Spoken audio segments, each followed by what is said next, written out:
বুদ্ধিমান খরগোশের যাত্রা। খরগোশ টিমও বনজীবনে শান্তিতে ছিল। প্রতিদিন খাওয়া, খেলা আর বিশ্রামের দিন কাটাতো। একদিন হঠাৎ আকাশে ঝলমলে আলো দেখে সে চমকে ওঠে। আলোটা অদ্ভুতভাবে তাকে কোনো দিকে টানছিল। কৌতূহল ও উত্তেজনায় তার হৃদয় কেঁপে ওঠে। নতুন এক যাত্রা শুরু হলো।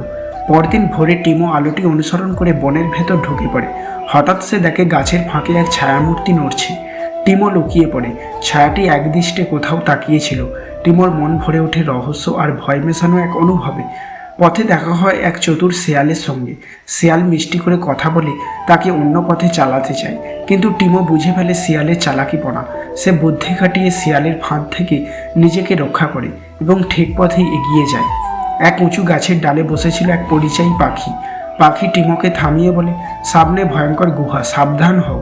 পাখির চোখে ভয়ের ছাওয়া। টিমো ধন্যবাদ জানিয়ে বলে, আমি সাবধানে চলব। সে সাহস নিয়ে পথ এগিয়ে চলে। গভীর বনের মাঝে দেখা মেলে এক পুরনো গুহার। বাতাস যেন ধীরে ধীরে ফিসফিস করে কিছু বলছে। টিমোর গা শিউরে ওঠে, কিন্তু সে ভয় পায় না। সে জানে এই গুহার ভেতরেই লুকিয়ে আছে আলো আর সংকেতের রহস্য। টিমো গুহায় ঢুকে পড়ে।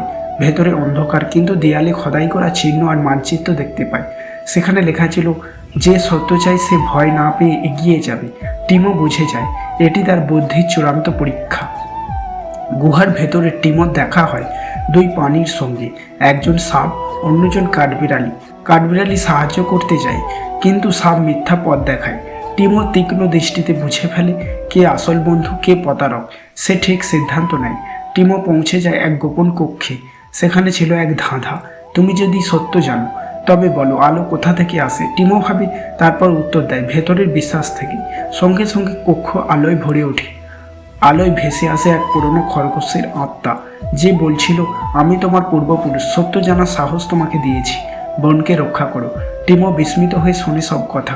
সত্যি এই যাত্রা ছিল আত্মা অন্বেষণের এক অভিযান। টিমো ফিরে আসে তার গর্তে, কিন্তু সে আর আগের মতো নেই। এখন সে বুদ্ধি, সাহস আর জ্ঞান দিয়ে বনের অন্যদের সাহায্য করে। সবাই তাকে শ্রদ্ধা করে। টিমো বুঝে যায় সত্যিকারের নেতৃত্ব আসে হৃদয় আর উপলব্ধি থেকে।